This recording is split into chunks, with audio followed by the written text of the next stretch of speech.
আগামী 29শে পৌষ, এই যে আগামী 29শে পৌষ 15ই জানুয়ারি একটা আমাদের হিন্দুদের জন্য একটা বিশেষ দিন। এই দিনটার কথা আপনাদের বলে যাই। এই মকর সংক্রান্তির দিনটা আপনারা কিভাবে পালন করবেন আপনাদের বলে দিই।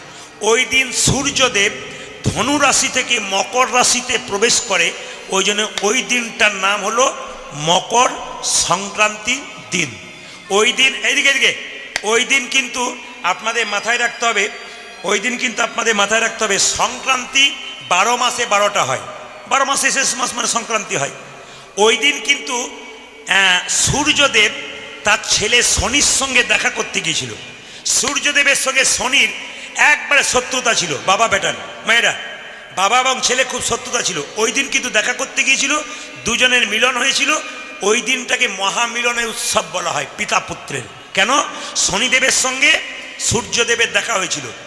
যাদের যাদের জন্মলগ্নে রাশিতে দোষ থাকে তাদের জন্যে জ্যোতিষশাস্ত্র বলে দিল, ওই মকর সংক্রান্তি দিন একটা কাজ করলে জন্মলগ্নে যাদের রাশিতে দোষ থাকে তাদের জন্যে বলে যায়, মন দিয়ে শুনে নিন, যদি কোনো দোষ থাকে সেই দিন আপনারা সূর্যদেবের পুজো করবেন।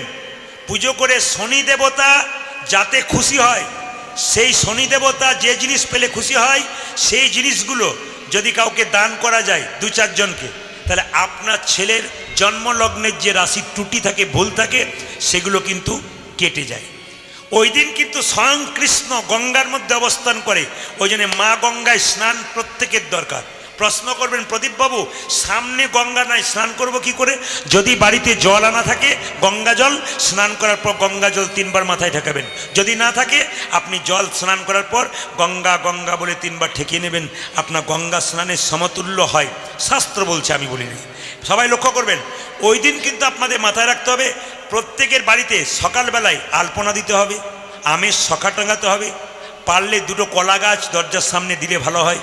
সেই দিন আপনি কি করবেন মা, একটা তামার ঘটিতে জল নিয়ে তিল চাল, তিল চাল ডাল সূর্যদেবের নামে অর্পণ করবেন। সূর্যদেবের পুজো করবেন। আর সেই দিন কিন্তু প্রতিটি বাড়িতে নিরামিষ থাকবে। আপনাদের মঙ্গল যদি হতে হয় তাহলে কিন্তু প্রতিটি বাড়িতে নিরামিষ খাওয়ার সেদিন কিন্তু রীতি আছে। আপনারা সবাই আমার কাছে আগে জেনে নিয়েছেন, প্রদীপ আপনারা সেদিন দেবেন। প্রদীপ দেবেন কিভাবে মায়েরা? ঘিয়ের প্রদীপ আর তিলের প্রদীপ। প্রদীপ যখন জ্বালাবেন মায়েদের মাথায় রাখতে হবে, মাথার চুল খুলে প্রদীপ জ্বালাতে নেই। যদি মাথার চুল খুলে আপনি প্রদীপ জ্বালান তবে আপনার দোষটা কি হবে একটু বলে যায়। 11 জন ব্রাহ্মণ বাড়ি থেকে ঘুরে গেল, খেতে পেল না আপনার বাড়িতে, নিমন্ত্রণ করলেন, খেতে দিতে পারলেন না, চলে গেল। সেই যে একটু অভিশাপ হয়, আপনি যদি চুল খুলে প্রদীপ জ্বালান সেই অভিশাপ কিন্তু আপনার ওই জায়গাতে হয়।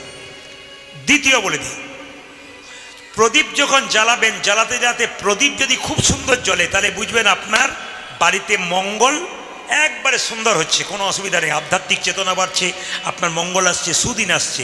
কিন্তু কোনো কারণ নেই, অথচ প্রদীপটা হুট করে নিভে গেল, তাহলে বুঝবেন আপনার কোনো অকল্যাণ হচ্ছে। কেন? আপনি কোনো ভুল করেছেন আপনার সেবাতে, এই জন্য অকল্যাণ হচ্ছে। ওই জন্য প্রদীপ জ্বালানোর সময় মাথায় রাখতে হবে সলতেগুলোকে অতি যত্ন করে, আনমনা না হয়ে, চঞ্চলতা না হয়ে একবারে মন দিয়ে প্রদীপটাকে জ্বালাতে হবে। যদি সলতে শুকিয়ে যায়, তেলটা রয়ে যায়, ওই তেলে আবার নতুন সলতে দিয়ে জ্বালানো যায়, কিন্তু তেলও জ্বলে গেল, সলতেও জ্বলে গেল, তাহলে আবার প্রদীপটাকে ধুয়ে দিয়ে পরিষ্কার করে প্রদীপ জ্বালাতে হয়। প্রদীপের নিচে কিছু দিতে হয়, চাল দেবেন, ধান দেবেন কিংবা গম দেবেন, নিচে রাখতে নেই। ভগবানের ডান দিকে ঘিয়ের প্রদীপ আর বাঁ দিকে তিল বা তেলের প্রদীপ, সবসময় বাঁ দিকে, সোজা নয় কিন্তু, অনেকে সোজা প্রদীপ দিচ্ছেন, নিয়ম নয়।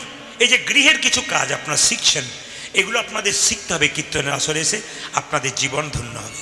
এইবার বলে দিই আপনাদের কিছু বাড়িতে নিয়ম আছে যেগুলো করতে হয়। যেমন আপনাদের বলি, বিছানাতে বসে কেউ কোনোদিন খাবার খাবেন না। জ্যোতিষশাস্ত্র পরিষ্কার করে বলে দিল, আপনি আপনার দারিদ্রতা ডেকে আনছেন। বিছানাতে বসে আপনি কোনো মতেই ছেলেকে খাওয়াবেন না, নিজে খাবেন না, বিছানার বাইরে। দ্বিতীয়, চটি জুতো পরে অনেকে দেখবেন বিছানাতে শুয়ে দেয়, বাচ্চারা শুয়ে দেয়, আপনারা কেউ হয়তো চটিটাকে নিচে নেবে ওতেই শুয়ে দিলেন, নিয়ম নয়। এঁটো হাতে ফ্রিজ নেড়ে দিলেন, এঁটো হাতে আপনি কড়াই নেড়ে দিলেন, সব কিছু নাড়াচাড়া করে দিলেন এঁটো হাতেই, আপনি দারিদ্রতা ডেকে আনছেন। অনুকূল ঠাকুর পরম প্রেমময়, তিনি কিন্তু মায়ের কাছ থেকে দীক্ষা নিচ্ছিলেন, ভালো করে জানবেন। ঠাকুর বলেছেন যে বাড়িতে যে ঝাড়ু রাখেন না, ঝাঁটা, সেই ঝাড়ু কিন্তু দরজার সামনে রাখতে নেই, কেউ যেন ঢুকে ঝাড়ু দেখতে না পায়। দরজার সামনে বা কোনো জায়গাতে ঝাড়ু দাঁড় করিয়ে রাখতে নেই, ঝাড়ুকে শুইয়ে রাখতে হয়, কিছু ঢাকা দিতে হয় যেন দেখতে কেউ না পায়। আপনি রান্নাঘরে রান্না করছেন, চটি পরে রান্না করছেন, কিছু মনে করবেন না। দিন যত যাচ্ছে তত তো আধুনিক হচ্ছে। যেমন কেউ কেউ বলে হাম দো আর হামারা এক, সংসার তখন এরকম, হাম দো হামারা এক, আমি আমার স্ত্রী আমাদের একটি, হাম দো হামারা এক। আবার অনেকে গর্ব করে বলে আমি, আমার স্বামী, আমার ছেলে, আমার শ্বশুর শাশুড়ি আমার সঙ্গে থাকে। তুমি তুমি স্বামীকে কোথা থেকে পেলে এটা চিন্তা করলে না? কি সুন্দর বলে বলুন তো। হ্যাঁ, শ্বশুর শাশুড়ি আমার কাছে থাকে, মানে ওনাদের কাছে যে আমি থাকি এটা বললে কত ওনারা আনন্দ পায়। আমার কাছে থাকে মানে আমি ওদের পোষাপুষি করি আর কি, পুষি, মানে কোন জায়গায় আমরা যাচ্ছি আর কি, নিচের দিকে যাচ্ছে। আপনারা মাথায় রাখবেন কথাগুলো, এই দিকে তাকাবেন। আবার বলে ডাইনিং রুম, বেডরুম আর মাঝখানে অ্যাটাচ বাথরুম। কি সুন্দর বলে দেবে। এখন দেখবেন ভিআইপি লোকরা বলে বাড়ি কেমন করেছেন, ডাইনিং রুম এক পাশে, বেডরুম এক পাশে, মাঝখানে অ্যাটাচ রুম, মানে শুতেও আর খেতেও জায়গা নেই তো কি করবেন, এক কাঠাতে অতগুলো জিনিস করতে হবে, আপনারা করবেন, আমি মানছি, কিন্তু বলে রাখি নিয়ম পালন করবেন। কিছু নিয়ম আপনাদের বলে যাই, জ্যোতিষশাস্ত্র বলেছে আমাদের যারা মারা যায় তাদের জায়গা হয় দক্ষিণ দিকে, দক্ষিণ দিকে তাদের জায়গা হয়। তাহলে যখন কেউ মারা যায় তার ছবিটা কিন্তু উত্তর দিকের দেওয়ালে দক্ষিণ দিকে মুখ করে রাখতে হয়। আমরা উত্তর দিকে মাথা করে শুই না কেন বলুন তো? জ্যোতিষশাস্ত্র বলছে কি, যে দক্ষিণ দিকে যদি পা করে শুই তাহলে দক্ষিণ দিকে আমাদের যে কাকা কাকিমা জেঠিমা মাসিমা মা মারা গেছেন তারা আছেন, তাদের দিকে পা করে শুলে তাদেরকে অপমান করা হয়। এই জন্য মাথাটা ওইদিকে শুয়ে কেন শুতে হয়, ওদের আশীর্বাদটা আমাদের উপরে পড়ে। অনেক নিয়ম আছে। বাড়ি তৈরি করছেন আপনারা, খনার বচনে খনা বলছেন, মহাজনের কথা, আমাদের কথা নয়, খনা বলছেন। কি বলছেন? বলছেন দক্ষিণ দুয়ারি ঘরের রাজা, পূব দুয়ারি তার প্রজা, উত্তর দুয়ারির খাজনা নাই, আর পশ্চিম দুয়ারির মুখে ছাই। কত সুন্দর কথা বলেছেন। আপনি দক্ষিণ দিকে দরজা করে বাড়ি করবেন, খনামা বলেছেন দক্ষিণ দিকে সুন্দর, কিন্তু যদি না করতে পারেন পূর্ব দিকে তাহলে তার প্রজা, কিছুটা ভালো ভালো, কিন্তু উত্তর দিকে করলে অভাব বেড়ে আসে, খাজনা নাই ওরা বলে। আর কি পশ্চিম দিকে ঝড়ঝঞ্ঝা আসে, ওই জন্য পশ্চিম দিকে দরজা করতে নেই। রান্নাঘর করবেন কোন দিকে, কোন মুখে না পূর্ব মুখে, ওটাকে বলে অগ্নিকোণ। ঈশান কোণে ঠাকুর ঘর করতে হয়, ঈশান কোণে বাথরুম পায়খানা করলে জ্যোতিষ বলছে যে 2-4 বছরের মধ্যে তার একজন আত্মহত্যা করে মৃত্যু হবার সম্ভাবনা থাকে। কিছু কিছু জিনিস আপনারা পড়তে সময় পান না, এগুলো তো পড়তে সময় পান না বলে আমি আসরে বলে যাই। যদি আপনারা ইউটিউবের মাধ্যমে শোনেন আপনাদের লাভ হবে। আপনারা মাথায় রাখবেন সবাই, যত পুরুষ আছেন এখানে শুনে যান, যদি কোনো পুরুষ কোনো নারীর চুলের মুঠি ধরে তাকে অত্যাচার করে, আসরে দাঁড়িয়ে বলে গেলাম সেই পুরুষ খুব তাড়াতাড়ি ধ্বংস হবে। মিলিয়ে দেখে নেবেন, ধ্বংস আপনার অনিবার্য। আমি বলি নাই, শাস্ত্র বলছে। রাবণ সীতার চুলের মুঠি ধরেছিল, রাবণ শেষ হয়ে গিয়েছিল।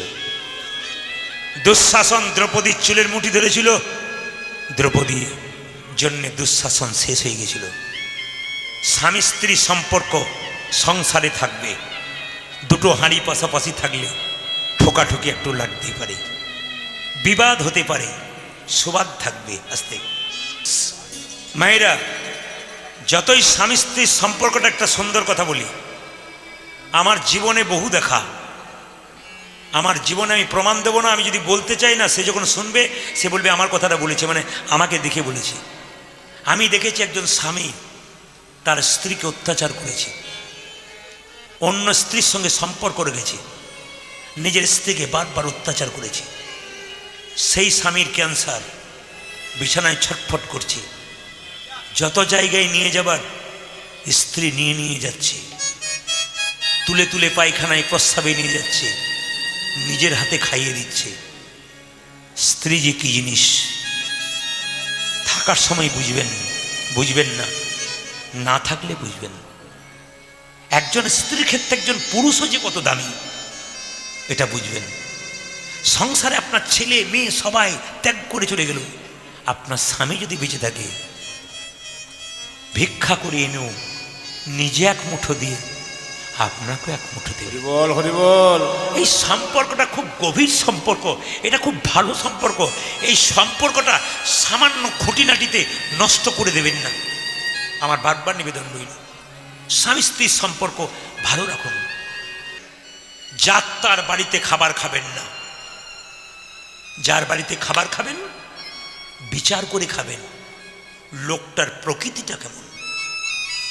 সে লোক যদি বেঈমানি করে অন্যায় করে টাকা রোজগার করছে, তার ঘরের খাবার খেলে আপনার রক্ত দূষিত হবে।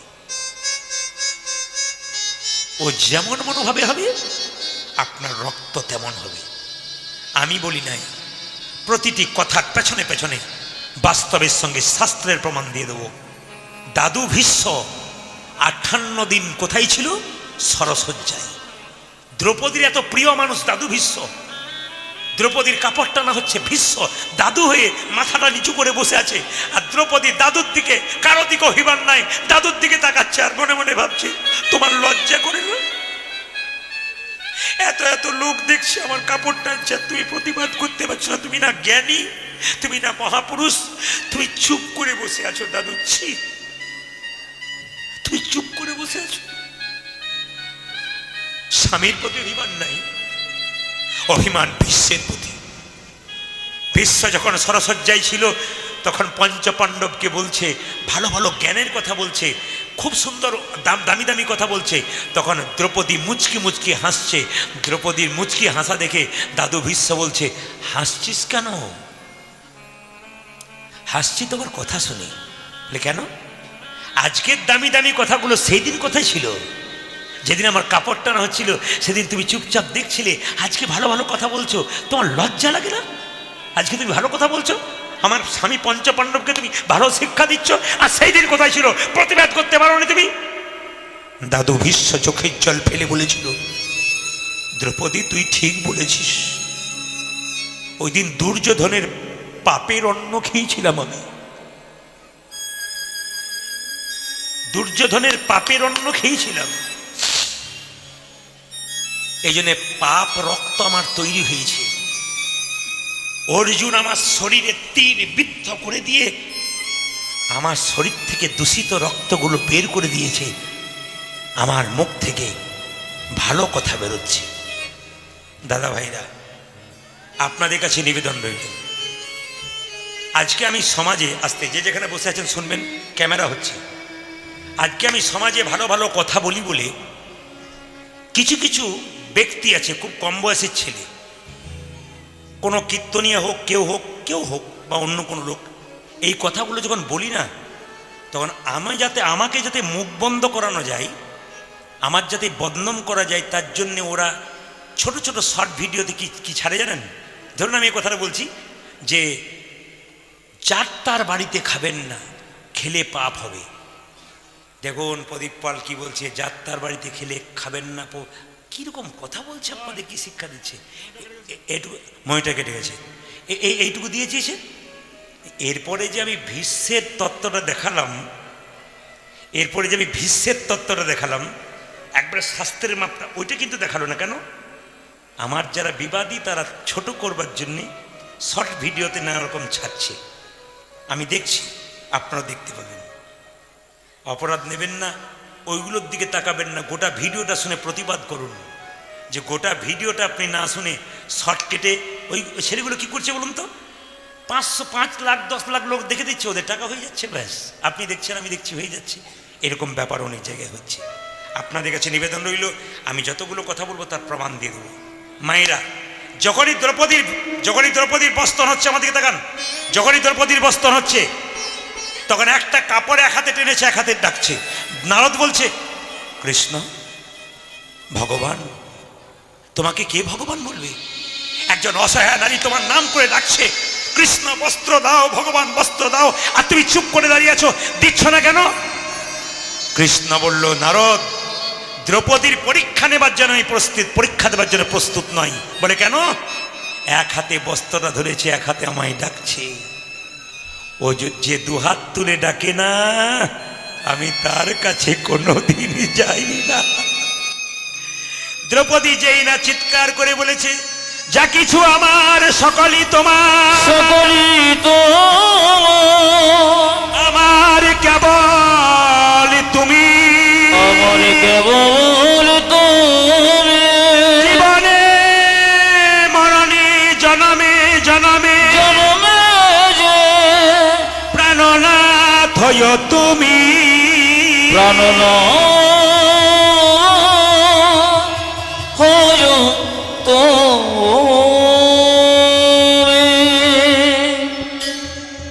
দুঃশাসন কাপড় টানছে এরকম করে হাতটা দ্রৌপদী, ভালো করে তাকাবেন। অন্যের অন্যায় করলে নিজের অন্যায় হয়, অন্য অমঙ্গল চাইলে নিজের অমঙ্গল হয়। প্রমাণটা দেখুন, কত বাস্তব প্রমাণ। আমার দিকে তাকান। দ্রৌপদী এরকম করে কাপড়টা এমনি হাত তুলে দিয়েছে, আর দুঃশাসন কাপড় টানছে 1 ঘন্টা 2 ঘন্টা 3 ঘন্টা 4 ঘন্টা। দাদা দাদা আমি আর পাচ্ছি না, ক্লান্ত হয়ে গেলাম, আমার গলা শুকিয়ে গেল, আমি জল খাবো, দাদা তুমি এবার কাপড়টা টানো। যখন দুর্যোধন কাপড় টানতে গেছে, দুঃশাসন ভেতরে গেছে জল খাবার জন্যে, দুঃশাসনের স্ত্রী তখন উলঙ্গ হয়ে চুপচাপ বসে আছে। শুধু দুঃশাসন স্ত্রী নয়, 100 ভাইয়ের স্ত্রী উলঙ্গ হয়ে এই কোণে ওই কোণে বসে আছে, কারো শরীরে কাপড় নাই। দুঃশাসন চোখে হাত দিয়ে বলল, ছি, কি করেছো তোমরা, কেন এই কাজ করেছো? দুঃশাসনের স্ত্রী বলে উঠল, আমাদের কাপড় নাই কেন জানো? তোমার আর তোমার দাদার জন্য হলো। বলে কেন? দ্রৌপদীর বস্ত্র হচ্ছে, দ্রৌপদী কাপড় চাইছে, এত কাপড় ভগবান পাবে কোথায়? আমাদের এগুলো টানছে আর দ্রৌপদীকে দান করে দিচ্ছে। নিবেদন আপনাদের কাছে বাবা, কত সুন্দর সুন্দর দামি দামি কথা আছে, শুনলে জীবন পরিবর্তন হয়। কিন্তু কি করবেন, আমাদের তো আস্তে আস্তে সময়ের দিকে এগোতে হয়। সবার কাছে নিবেদন রইল কীর্তনের মাঝে, কৃষ্ণের জন্য যশোমতী যেমন পাগলের মতো কাঁদছে, কৃষ্ণ কালিদহে চলে ঝাঁপ দিয়েছে, আজকে সংসারে সংসারে মা বাবা কাঁদছে। আপনারা যারা দাঁড়িয়ে কীর্তন শুনছেন, যারা বসে শুনছেন, তাদের কাছে নিবেদন রইল, কীর্তন শোনা ব্যর্থ হবে তখন যদি পিতামাতাকে ভজন যদি না করেন। তখন কৃষ্ণ পুজো করবেন কি না করবেন সেটা আপনার ব্যাপার, দেবদেবীকে পুজো করবেন কি না করবেন আপনার ব্যাপার, কার্তিককে পুজো করবেন কি না করবেন আপনার ব্যাপার, কিন্তু দুজনকে পুজো করতে হবে, নাহলে গোটা সংসারটা নিতাই গৌর হরি বল। একটা বাবা, একটি মা। মা ছোটবেলায়ও, আপনি যখন ছোট ছিলেন তখনও মা কাঁদছিল, আর আপনি যখন বড় হয়েছেন তখনও মা কাঁদছে। এইদিকে তাকাবেন, আপনি যখন এদিকে তাকাবেন, এদিকে তাকাবেন, আপনি যখন ছোট ছিলেন তখনও মা কেঁদেছে, আপনি যখন বড় হয়েছেন তখনও মা কাঁদছে। ছেলে ছোট থাকে মা কাঁদে, বলুন তো কেন বলুন তো? ছোট থাকে ছেলে, মা কাঁদে এই জন্যে ছেলে খায় না বলে। আর ছেলে যখন বড় হয় মা কাঁদে, ছেলে ভাত দেয় না বলে। ছোটবেলায় বাচ্চা থাকে তখন মা বলে, দেখো দেখো আমার ছেলেটা খাচ্ছে না গো, কেমন পাতলা হয়ে যাচ্ছে, রোগা হয়ে যাচ্ছে, খাচ্ছে না গো, খুব কাঁদে। ছেলে যখন বড় হয়ে যায়, মা ভিখারির মতো ঘুরে বেড়ায়, তখন কাঁদে, আমার ছেলে খেতে দেয় না বলে। আপনাদের কাছে নিবেদন রইল, দাঁড়িয়ে কীর্তন শুনুন আর বসে কীর্তন শুনুন, গোটা কীর্তনটাই বৃথা হয়ে গেল যদি আসল দেবদেবী দুটোকে আপনারা ভজন করা করলেন, গোটাটাই বেকার হয়ে গেল। আপনারা কি ভাবছেন, ওনাকে মা বাবাকে খেতে দিলাম না, কীর্তনে হা হা করে কেঁদে দিলাম, খুব আমি নেচে দিলাম, আমি ধন্য হয়ে গেলাম? না, আসল জায়গাতে ফাঁক কেন? ভগবান কৃষ্ণ সুদামাকে বলেছে, সুদামারে যে এই জগতে 3 রকমের গুরু আছে, প্রথম গুরু পিতামাতা, যার থেকে জন্ম পেলি, সে যদি কেঁদে কেঁদে বেড়ায়, কৃষ্ণ ভজন তোর বেকার হয়ে গেল। দ্বিতীয় গুরু ব্রাহ্মণ বৈষ্ণব, কেন? বেদ কর্ম কুলধর্ম শিখিয়ে তোমার পথটা পরিষ্কার করবে। আর ভগবান নিজের মুখে বললেন, তৃতীয় গুরু আমি নিজে, কেন? তেসাং সতত যুক্তনাং ভজতাং প্রীতিপূর্বকং দদামি বুদ্ধি যোগং তং নমামি মামু পর্যন্তিতে। তার মানে কি, যে আমার নামের সঙ্গে যুক্ত থাকে, আমাকে ভজনা করে প্রীতির সঙ্গে, তার বয়স কম হোক আর বেশি হোক, শিক্ষা থাক আর না থাক, আমি তাকে বুদ্ধি দান করি। ভক্ত প্রহ্লাদ ছোট ছিল, তার তো শিক্ষা ছিল না, আমি বুদ্ধি দান করেছিলাম। ভক্ত ধ্রুব ছোট ছিল, তার শিক্ষা ছিল না, আমি তাকে বুদ্ধি দান করেছিলাম। মা কাঁদানো ভালো নয়, মায়ের মতো আপন পৃথিবীতে কেউ হয় না, কেউ হয় না। যার মা কাঁদে তার সুখ হয় না। গাড়ি বাড়ি টাকা পয়সা হয়, জ্বালা যন্ত্রণা বাড়ে, কিন্তু সুখ হয় না। মা বাবাকে কাঁদিও না, কাঁদিও না। রাত্রিবেলায় যখন কীর্তন শুনে বাড়ি যাবেন, অনেক রাত্রিতে অনুষ্ঠান শুনে বাড়ি যাবেন, বাড়ির সবাই নিজের নিজের জায়গায় ঘুমাবে, একজন দেখবেন দরজাটা খুলবে আর বেরোবে, তিনি হলেন বাবা, তিনি হলেন মা। যার বাড়িতে বাবা মা আছে, একমাত্র সেই জানে বাবা মা কত ভালোবাসে। মায়ের মতো আপন কেউ হয় না। একটা মায়ের পেটে একটা বাচ্চার 10 মাস 10 দিন জায়গা থাকে, সেই ছেলে বড় হয়ে বহরমপুরে ফ্ল্যাট কিনে, আত্মীয় স্বজন শ্বশুর শাশুড়ি সবার জায়গা হয়, কিন্তু গর্ভধারিণী মায়ের জায়গা হয় না। মায়ের জায়গা হয় না। কি হবে কীর্তন শুনে যদি নিজের মা বাবাকে ভালোবাসতে না পারলাম? না পারিলে দুর্গার অষ্টমীর দিনে নতুন কাপড় পরে মা দুর্গাকে পুষ্পাঞ্জলি দিচ্ছ। মা যেন বলতে চাইছে, খোকারে নিজের বাবা মা খাবার জন্য বসে আছে, একটা কাপড় পায় নাই, আর তুই উপবাস করে আমায় পুষ্পাঞ্জলি দিচ্ছিস। মা দুর্গা যেন বলতে চাইছে, মাটির প্রতিমা পুজিস রে তুই, আগে ঘরের জীবন্ত মা বাবাকে পুজো কর। জীবন্ত মা বাবাকে পুজো না করে যে মাটির প্রতিমা পুজো করে তার কোনো লাভ হয় না। দেখবেন মায়েরা, হুগলি জেলাতে আমি গান করি প্রচুর, তারকেশ্বর বাবার মন্দির আছে, ওই পথ দিয়ে অন্ধকারে রাত্রিতে গাড়ি নিয়ে চলে আসি। কত ছেলে কত মেয়ে বাঁক কাঁধে নিয়ে শেওড়াপুলি থেকে জল নিয়ে কিলোমিটারের পর কিলোমিটার হেঁটে বাবাকে জল দিতে যায়। একদিন দিনের বেলায় একটা ছেলে রেস্ট নিচ্ছে, তাকে জিজ্ঞেস করলাম, তুমি কতটা হাঁটলে গো? ও বলে, আমি 10 কিলোমিটার হাঁটলাম। কি জন্যে হাঁটলে? বলে, বাবার মাথায় জল দেবো বলে। আমি তাকে প্রশ্ন করলাম, খোকা তুমি তো এত দূর হাঁটলে বাবার মাথায় জল দেবে বলে? জীবন্ত বাবা যেটা বাড়িতে বসে আছে, গ্রীষ্মকালে কষ্ট করে কর্ম করে বাড়ি ফিরেছে, সেদিনে বাবার মাথায় একটু জল তুলে দিয়েছিলে কিনা? যেদিন তোমার মা অসুস্থ ছিল, মায়ের মুখে একটু জল দিয়েছিলে কিনা? জল দিয়েছিলে কিনা? বাবা মাকে জল দিয়েছিলে, তবে শিব বাবাকে দিয়ে লাভ আছে, নইলে তোমার গোটাটাই বিফলে যাচ্ছে। আমরা লোক দেখানি অনেক কিছু করছি, কিন্তু আসল জায়গাটাতে আমাদের ফাঁক হয়ে যাচ্ছে। ওই জন্য বাবা যখন বেঁচে থাকে, ছেলেকে বলে একটা সাদা রসগোল্লা এনে দে। ছেলের সময় হয় না, আজ আনবো, কাল আনবো, পরশু আনবো। বাবা যখন মরে যায়, 2000 লোককে নিমন্ত্রণ করে খাওয়াই, সবাইকে 2-4টা করে রসগোল্লা দেয়, পেট ভরে দেয়। বাবা ওইখান থেকে মনে মনে ভাবে, খোকারে জীবিত থাকাকালীন একটা রসগোল্লাই আমি পেলাম না, আর আমার মৃত্যুর পর প্যান্ডেল করে 2000 লোককে পেট ভরে খাওয়াছিস। এ খাওয়ানোর কোনো মানে হবে না। আগে বাবা মাকে দাও, তারপর তুমি ভগবানকে দেবে, জীবকে দেবে। আগে বাবা মায়ের সেবা চাই। বাবা মায়ের মতো আপন কেউ হয় না। আপনাদের কাছে নিবেদন রইল, আপনারা তো অনেক কিছু পড়েন, অনেক কিছু দেখেন। চাণক্যদেবের শ্লোক পড়েন, অনেকে চাণক্যদেবের নাম শুনেছেন। দেখবেন মায়েরা, চাণক্যদেবের সামনের দাঁত দুটো ভাঙা, এখনো দেখবেন আপনারা ছবিতে। এই যুক্তিতর্কের জিনিস আপনাকে দেখতে হবে, জানতে হবে, যাবার পথে চলতে হবে। প্রত্যেকটা শিক্ষা আছে। আমি আজকে বৃহৎ করলাম না, বৃহৎ করলে ঘন্টার পর ঘন্টা চলে যাবে, তত্ত্ব বেড়ে যাবে, জিজ্ঞাসা বেড়ে যাবে, আপনি শিখেই যাবেন। এই যে আপনি কার্তিকের পুজো করছেন, কার্তিকের বাহনটা ময়ূর হলো না, ময়ূর হলো কেন? এরও যুক্তি আছে। দুর্গা পুজোতে শিব অসুরের কোনো দরকার নাই, কেন এলো? গণেশ এত মোটা, পেটটা মোটা, এইটুকু বাহন ইঁদুর হলো কেন? বিরাট বিরাট তত্ত্ব আছে, যুক্তি আছে। আমরা দেখতে যাই দুর্গা, কিন্তু আসলে আমরা বুঝতে পারি না ব্যাপার কি হচ্ছে। আপনাদের কাছে নিবেদন রইল, যে যেখানে বসে আছেন মায়েরা, মায়ের মতো আপন কেউ হয় না। চাণক্যদেবের সামনের দাঁত দুটো ছোটবেলায় বড় ছিল। তাকান, চাণক্যদেবের 5 বছর বয়স, মায়ের কোলে বসে আছে, সামনের দাঁত দুটো বড়। এক জ্যোতিষ এসে বলছে, মা তোমার ছেলে লক্ষণ ভালো। বলে, কেন? তোমার ছেলে না রাজা হবে গো। বলে, কি দেখে বুঝলে? তোমার ছেলের সামনের দাঁত দুটো বড়, রাজা হবে তোমার ছেলে। তাই নাকি? আমার ছেলে রাজা হবে? আচ্ছা বলুন তো মায়েরা, যে মা শুনতে পায় আমার ছেলে রাজা হবে, তার কত আনন্দ হবে। চাণক্যকে ডেকে বলছে, বাবা তুই রাজা হবি, আমায় ভুলে যাবি না তো? চাণক্য বলল, মা আমি রাজা হব? কি দেখে বুঝলে রাজা হব?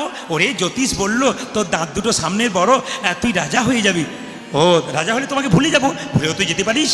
ছেলে যদি রাজা হয়, মাকে তো ভুলে যায়, তো ভুলে যেতে পারিস। চাণক্য বলল, দাঁড়াও মা, আমি রাজা হব না, তোমায় ভুলবো না। বলে, কীরকম?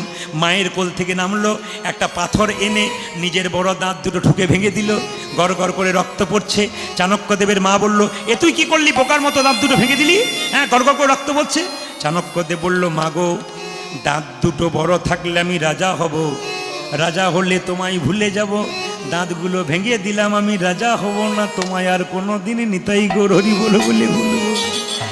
প্রত্যেকটা জিনিসের মধ্যে কি সুন্দর সুন্দর শিক্ষা আছে, যদি শোনা যায় তবে শেষ হয় না। তবে আপনাদের কাছে নিবেদন রইল যে মায়ের কথা যখন বললাম, আপনারা মা বাবাকে সম্মান দিন। আরেকটা কথা বলবো, আপনাদের মুর্শিদাবাদে দুর্গাপুজো হয়। আমি এবছর দুর্গাপুজোর সময় মুর্শিদাবাদে দুদিন এইদিকে ছিলাম, দেখলাম খুব শৃঙ্খলাভাবে পুজো হচ্ছে, খুব সুন্দর লাগলো পুজো দেখে, প্যান্ডেলগুলো দেখে। অন্যান্য জায়গাতে দুর্গাপুজো হয়, থিম পুজো হয় বাবা, কিন্তু দুর্গাপুজো হয় না। দুর্গাটা এইটুকু আর প্যান্ডেল, আপনারা তখন প্যান্ডেল দেখতে যান আর লাইট দেখতে যান, দুর্গা দেখতে যান। এক জায়গাতে দেখতে পাচ্ছি, আমি জায়গাটার নাম করব না, থিম পুজো হচ্ছে। তো দুর্গা শিব চালাচ্ছে স্কুটি আর দুর্গা তার কাঁধে হাত দিয়ে বসে আছে, নি বলছে এটা দুর্গা পুজো হচ্ছে। কি পুজো? থিম পুজো। অন্য ধর্মে একটা মানুষ আমাকে বলে, প্রদীপবাবু লোককে তো খুব বুঝিয়ে বেড়াচ্ছেন, আপনাদের লোকগুলোকে প্রশ্ন করবেন। বললাম কি প্রশ্ন? কোন শাস্ত্রে লেখা আছে শিব স্কুটি চালাচ্ছে আর দুর্গা তার? এগুলো লজ্জার ব্যাপার, শুনতে হবে আপনাদেরকে। এগুলো খুব লজ্জা, হিন্দু জাতির লজ্জার ব্যাপার, এত বড় লজ্জার কিছু নাই। ধর্মটাকে নিয়ে আমরা ছিনিমিনি খেলছি, আমরা কিছু বুঝতেই জানি না, শুধু শুনে গেলাম, চলে গেলাম, দেখে গেলাম, ব্যাস আমরা বিচার করলাম না কি করলাম। অন্যান্য ধর্মের মানুষ, একজন মুসলিম পাঞ্জাবি পরতে ভুলে না, টুপি পরতে ভুলে না, একজন খ্রিস্টান যিশু খ্রিস্টের লকেট নিতে ভুলে না, কিন্তু একজন হিন্দু দেখবেন লজ্জা পায় কেন? তুলসীর মালা পরতে, তিলক নিতে, একটু ধুতি পরতে। কেন? হিন্দুত্ব রক্ষা করার জন্য পড়ো ভাই, কিন্তু পড়বে না কেন? আমরা সব এডুকেটেড হয়ে গেছি, পাশ্চাত্য শিক্ষায় শিক্ষিত হয়ে গেছি, আমাদের ধর্মটাকে নিয়ে ছিনিমিনি খেলছি। যারা নামাবলী দেখেছেন, কারা কারা নামাবলী দেখেছেন হাত তুলুন তো। নামাবলী কারা কারা দেখেছেন? নামাবলী মানে একটা হলুদ মতো কাপড়, তাদের নাম, রাম নাম লেখা থাকে, হরে কৃষ্ণ নাম, দেখেছেন তো সবাই? আচ্ছা, এটা একটা বিরাট তত্ত্ব আছে, কিন্তু এই নামাবলীটার জন্ম কোথা থেকে হলো? এই নামাবলীটা আগে ছিল রামাবলী, তারপর নামাবলী হয়েছে। শুনবেন সবাই, আগে ছিল নামাবলী, তারপর নামাবলী, রামাবলী, রামাবলী থেকে নামাবলী হয়েছে। এই রামাবলী কেন হলো জেনে নেবেন। রামচন্দ্রের সঙ্গে রাবণের যুদ্ধ হচ্ছিল, কিন্তু রামের পক্ষে একজন রাবণের পক্ষে যোগ করেছিল, তার নাম বিভীষণ। বিভীষণের একটিমাত্র ছেলে ছিল, তার নাম তরুণী, বয়স কত? 5 বছর। মায়েরা, বিভীষণের স্ত্রীর নাম কি? সরমা। মাথা রাখবেন কথাগুলো। বিভীষণের স্ত্রীর নাম কি? সরমা। একদিন তরুণী দেখতে পাচ্ছে জেঠু মানে জেঠুটাকে বলুন তো? রাবণ গালে হাত দিয়ে কাঁদছে। এত বড় বীর প্রতাপশালী রাবণ কাঁদে কেন? জেঠু, ও জেঠু, তুমি কাঁদো কেন গো? বাবা, আমি প্রতাপশালী রাবণ হেরে গেলাম। কার কাছে হেরে গেলে তুমি? রামের কাছে। আমার এত বড় বড় সৈন্য সব শেষ হয়ে গেল রামের কাছে। জেঠু, তুমি যদি অনুমতি দাও আমি যুদ্ধ করব। চুপ কর। কুম্ভকর্ণ যে 6 মাস ঘুমোয়, 6 মাস জেগে থাকে, সে পারলো না, তুই পারবি কি করে? বড়দের আশীর্বাদ যদি ছোটদের মাথায় থাকে, তাহলে ছোটরা সব কিছু করতে পারে, তাই নাকি? যা, তোর মাথায় হাত দিয়ে আশীর্বাদ করলাম, তুই রাবণের সঙ্গে যুদ্ধ কর। তরুণী মনে মনে ভাবলো, জেঠু, আমি তো রামকে হারানোর জন্য যুদ্ধ করি নাই। আমার বাবা যেমন ভগবানের পক্ষ গ্রহণ করেছি, আমি অসুর কুলে জন্ম নিয়ে সেই পক্ষ গ্রহণ করব বলে আমি রামের সঙ্গে যুদ্ধ করব। মায়ের কাছে কি বলছে? মা জানো, আজ আমি যুদ্ধ করব। কার সঙ্গে রে? ভগবানের। চুপ কর, তুই ভগবানের সঙ্গে যুদ্ধ করবি? হ্যাঁ। আচ্ছা মায়েরা, আপনার ছেলে যদি বলে যুদ্ধে যাব, আপনি পাঠাবেন? জোরে বলুন হ্যাঁ না না। এ সংসারে কোনো মা ছেলেকে যুদ্ধে পাঠাবে, সে ভগবান হোক আর যে মানুষ হোক, পাঠাবেন না। ভগবানে কিন্তু পাঠাবেনই না, আবার মানুষের কাছে পাঠাবেন না। বলছে না, আমি তোকে যুদ্ধে যেতে দেবো না, আমি ভগবানের সঙ্গে যুদ্ধ করব। তরুণীর মা বলল, আমি তোকে যুদ্ধে যেতে দিলাম, অনুমতি দিলাম। মা, তুমি যখন আমায় যুদ্ধে যাবার অনুমতি দিলে, তখন তোমার কাছে আমার নিবেদন রইল মা, কোন মা সংসারে ছেলেকে যুদ্ধে যেতে দেয় না।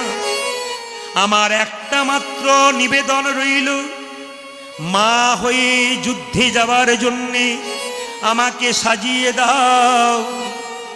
সঙ্গে সঙ্গে সরমা বলল, রে তরুণী, তোকে কিভাবে সাজাবো? যদি সাজাবে মায়ামায়, তবে গোটা শরীরে রাম নাম লিখে দাও। তরুণীর মা সরমা একদিকে চোখের জলে ভাসছে, একদিকে তরুণীর গোটা শরীরে রাম নাম লিখে দিচ্ছে।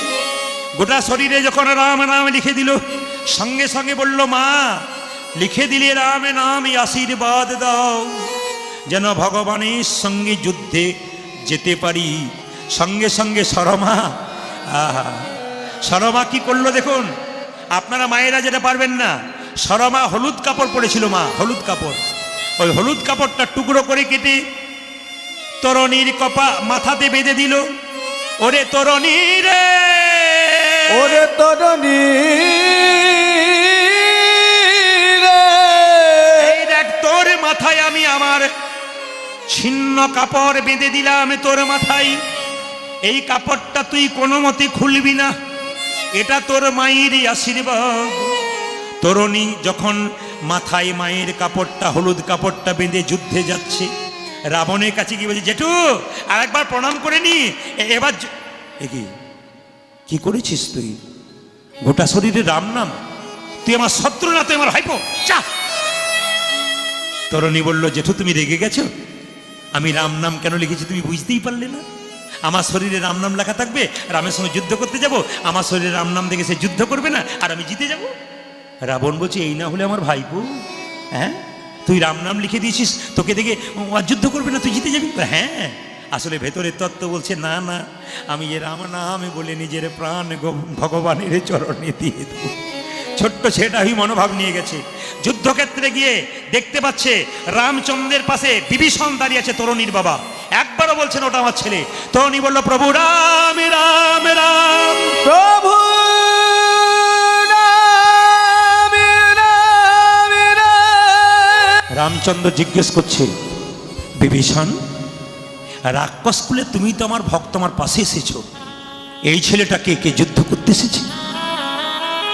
বিভীষণ চুপ করে থেকো না, বলো। বিভীষণ মাথা নিচু করে দাঁড়িয়ে আছে। রামচন্দ্র বলল, বলবে না তুমি? আচ্ছা ঠিক আছে, তুই কে রে? আমি তরুণী, যুদ্ধ করবি? হ্যাঁ যা, পালিয়ে যা, তুই তো আমার ছেলের বয়সে, যা পালিয়ে যা বাবা, যুদ্ধ করিস না।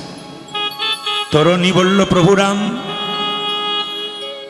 আমি পালিয়ে যেতে পারি, কিন্তু তোমার কাছে একটা নিবেদন, আমি চলে যাব, শুধু তুমি বলে দাও তুমি হেরে গেলে।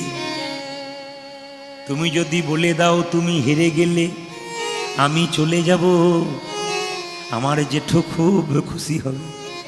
রামচন্দ্র বলল, তাই বা বলি কি করে? যুদ্ধক্ষেত্রে এসে কখনো হেরে যাওয়ার কথা উচ্চারণ করতে নেই। এই দেখ, তুই আমার সঙ্গে যুদ্ধ কর। তরুণী প্রথম বাণ ছাড়ল, রামচন্দ্রের চরণে গিয়ে পড়ল। রামচন্দ্র বলল, তরুণী রে, যদি কেউ বাণ দিয়ে আমার চরণে প্রণাম করে, তবে বাণ দিয়ে তার মাথাতে আশীর্বাদ করতে হয়। আমি তোর মাথাতে আশীর্বাদ, আমি তোকে বাণে মারলাম, তোর মাথাতে আশীর্বাদ করলাম। একদিকে তরুণী বাণ ছুড়ে, একদিকে রাম বাণ ছুড়ে, রামের বাণে তরুণীর মুন্ড কেটে যায়, কেটে যায় মুন্ড। রাম রাম রাম রাম রাম রাম বলতে বলতে রামের চরণে পড়ে, রামের চরণে পড়ে। রামের চরণে যেই না তরুণীর কাটা মুন্ড পড়েছে, রামচন্দ্র দেখতে পাচ্ছে বিভীষণের চোখে জল। বিভীষণ, কাঁদো কেন? ছেলেটা যখন যুদ্ধ করছিল তখন তুমি হাসছিলে, এখন তুমি কাঁদছো কেন? প্রভু, আমি বলতে পারি না, ওটা আমার একমাত্র ছেলে তরুণী, আমার বংশের একমাত্র প্রদীপ তরুণী, তবে তুমি বাধা দিলে না কেন? তুমি তো বাধা দিতে পারতে। বলছে, বাধা কি করে দেব প্রভু? বলে, কেন? একেই তো রাক্ষস কুলে জন্মগ্রহণ করে আমি পাপ করেছি, আমার তরুণী রাক্ষস কুলে জন্মগ্রহণ করে পাপ করেছে, তোমার চরণে যদি ওর মৃত্যু হয় তবে তো বৈকুণ্ঠ প্রাপ্ত হয়ে যাবে। নিতাই সঙ্গে সঙ্গে রামচন্দ্র বলল, তরুণী রে, তুই যখন আমার চরণে পড়ে রইলি আমার দিকে মুখ করি, ওরে তরুণী রে, এই দেখ তুই হবি আগামী দাপরে সুবল সখা, আমি হব কৃষ্ণ, তুই হবি সুবল সখা। তোকে সামনে রেখে আমি লীলা করব রাধারানীর সঙ্গে, তোর মাথাতে তোর মা যে আশীর্বাদ স্বরূপ হলুদ কাপড়টা বেঁধে দিয়েছে, ওটাও বিফলে যাবে না। জগতের মানুষ দেখবে, জগতের মানুষ দেখবে, এই যে তোর মাথায় হলুদ কাপড় বাঁধাই আছি, এই কাপড়টাতে আমি কি করব জানিস? তরুণীর গর্দান থেকে রক্ত নিয়ে রামচন্দ্র নিজের হাতে তরুণীর মায়ের দেওয়া সরমার কাপড়ে রাম রাম রাম নাম লিখে দিল। সেই জন্য হলুদ কাপড়ে লাল রঙের রাম নাম লেখা থাকে। ওই রাম রাম থেকে প্রথমে রামা বলি, নিতাই গৌর হরিবল বলে, তারপরে আবার নামা বলি রূপে জানো। এই জন্যে কীর্তনের আসরে আসতে হয়। কীর্তনের আসরে আসতে হয় কিছু শিখে যাওয়ার জন্য। শেখার কোনো শেষ নাই, একটা একটা করে নিতে পারলেই হলো। যত আপনি জ্ঞান অর্জন করতে পারবেন তত জীবনে সুন্দর হবে। লাইফ টাইম লার্নার হতে হবে। যতদিন বাঁচি ততদিন শিখি, এটা বুদ্ধিমানের কথা। এই জন্য শিখতে হবে, যতদিন বাঁচব ততদিন। এই যে বৈষ্ণব বাবারা বসে আছেন, আমি আপনাদের একটা একটা করে ব্যাখ্যা করে দেবো বৈষ্ণব কাকে বলে। মন দিয়ে শুনবেন। ত্রিনাদপি শুনি চেন তর ডিব সহিষ্ণুনা অমান্য মান দেন কীর্তনীয় সদা। আমি যার বাড়িতে বাসা আছি, বয়স্ক বাবা যাচ্ছে, গলায় কি আছে? উন্নি। আপনারা পুজো পাঠ করেন, গলায় উন্নি নেন না কেন বলুন তো?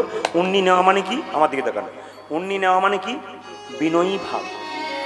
কারো বাবা মা মারা যায়, ভোজ হয়, যখন তারা ভোজ সেবা করে তাদেরকে তার ছেলে জিজ্ঞেস করে, সেবা ভালো হয়েছে তো?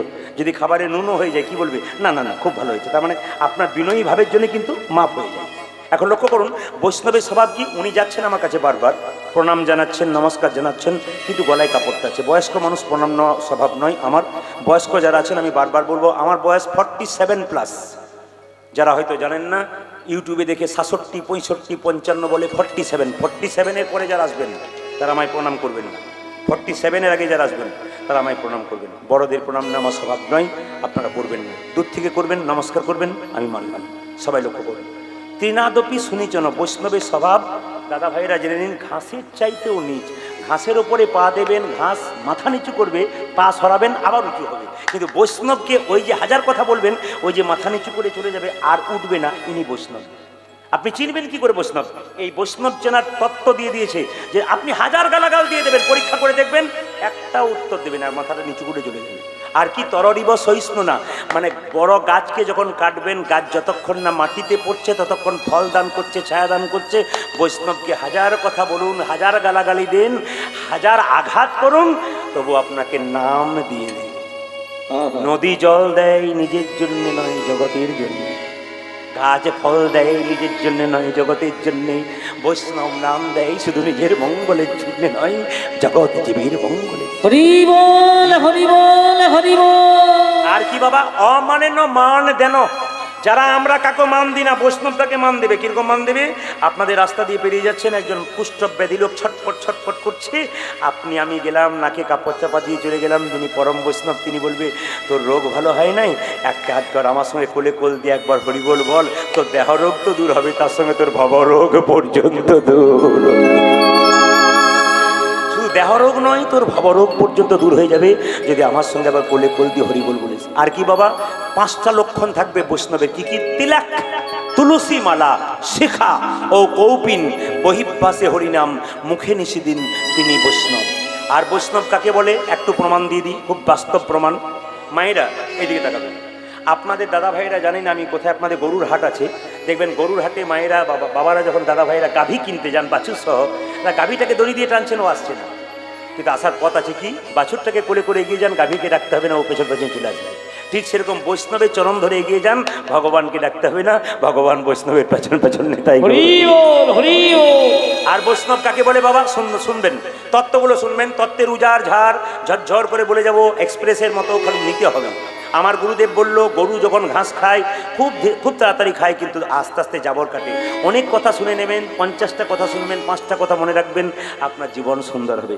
হাজার হাজার বটের ফল বট গাছে হয়, বলুন তো বট গাছের নিচে পড়ে একটা চারা গাছ হয়? যেটা বলবেন হ্যাঁ না না, হয় না। কখন হয়? পাখিতে খেয়ে স্টোমাকে গিয়ে ছাতের কান নিচে পায়খানা করে, তার থেকে বটগাছ হয়। হাজার হাজার লোকের মুখে কৃষ্ণ কথা শুনলে হবে না, যতক্ষণ না বৈষ্ণবের মুখে মধুমাখা নাম শুনবেন, ততক্ষণ আপনার শরীরে কৃষ্ণ প্রেমের বীজ রোপণ হবে। আর বৈষ্ণব কাকে বলে? আবার প্রমাণ দেখুন।